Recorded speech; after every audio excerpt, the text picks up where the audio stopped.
नमस्कार दोस्तों। ज़िंदगी में हम कई बार जो कार्य करते हैं वो नापसंद होते हुए भी करना पड़ता है।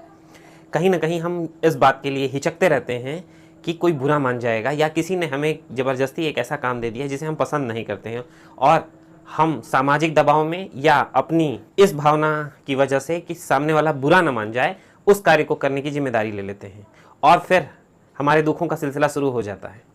हम उसे ना चाहते हुए भी उस कार्य को करते हैं। उसका कारण ये होता है कि हमने उस कार्य के लिए हाँ कह दिया होता है, और अब हमारी इज्जत पे बनाती है कि अगर हमने उस कार्य को नहीं किया तो हम क्या जवाब देंगे। उसका उत्तरदायित्व तो हमारे सर पे आ जाता है, जबकि हम उस कार्य को बिल्कुल बिल्कुल करना नहीं चाहते हैं, उसके बावजूद उसे हमें करना पड़ता है।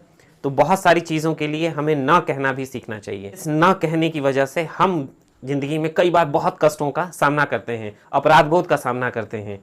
किसी सामाजिक दबाव या अपनी भावनाओं की वजह से या सामने वाले को खुश करने या संतुष्ट करने के लिए हम किसी ऐसे कार्य को जिसे हम नहीं पसंद करते हैं हाँ कह देते हैं, और उसके बाद सिलसिला एक शुरू हो जाता है अपराधबोध का।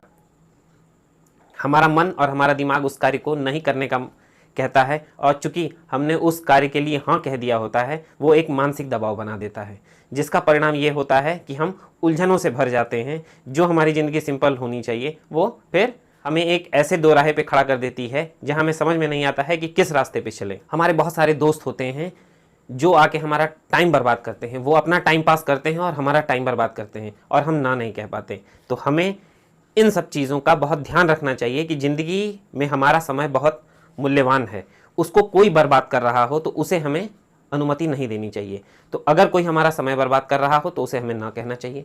कोई हमारे पास आके किसी की शिकायत कर रहा हो या नकारात्मक बातें फैला रहा हो उसको भी हमें ना कहना चाहिए कि नहीं, अब हम ये नहीं सुनेंगे। कोई आपके सपने, अगर आपका कोई उद्देश्य है, आपका कोई अपना सपना है, उसके लिए कोई उसकी हंसी उड़ाए, उसको भी ना कहिए। ये सब बातें थोड़ी देर के लिए ये हो सकता है कि ऐसा लगे कि इससे क्या फ़र्क पड़ता है, लेकिन हमारा दिमाग इससे बहुत बहुत ज़्यादा प्रभावित होता है।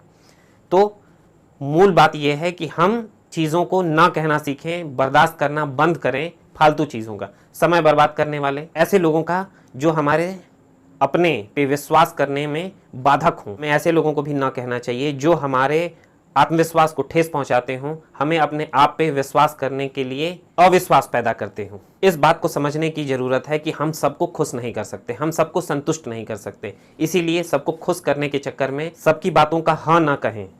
हम उन बातों का मूल्यांकन करें कि क्या ज़रूरी है, क्या सही है, क्या गलत है। जो हमारे सपनों, जो हमारे उद्देश्यों और जो हमारे समय को बर्बाद करे उसके लिए हम ना कहना सीखें। ज़बरदस्ती और सामाजिक दबाव या भावनाओं की वजह से हम उसको हाँ कह के झेलते रहें, ये आज के समय में आपके लिए बहुत बहुत हानिकारक है। इस बात का ध्यान रखें कि आपके सपने और आपका समय सबसे ज़्यादा मूल्यवान है, और इन सब चीज़ों से संबंधित ही कार्यों को हाँ कहें। और जो आप कार्य कर सकते हैं, आप अपनी इच्छा से उस कार्य को करना चाहें तो उसी के लिए हाँ कहें। ज़बरदस्ती किसी के दबाव में आकर हाँ ना कहें। दूसरे को खुश करने के चक्कर में अपने जीवन को बर्बाद करना ये बंद करें। इन सब चीज़ों का कोई अर्थ नहीं है सिवाय आपकी बर्बादी के, क्योंकि जो आज समय चला जाएगा वो लौट के आने वाला है नहीं। इसीलिए आप ना कहना भी सीखें। ये भी एक बहुत अच्छी आदतों में से एक है। हर चीज़ के लिए हाँ कह के फंस जाना और उन्हें ज़िंदगी को उलझा देना ये समझदारी नहीं है। इसलिए दोस्तों, मेरी आपको सलाह है कि वो कार्य जो आप नहीं करना चाहते उसके लिए ना कहना सीखें। हर कार्य के लिए हाँ कह के सबको खुश नहीं किया जा सकता है। धन्यवाद।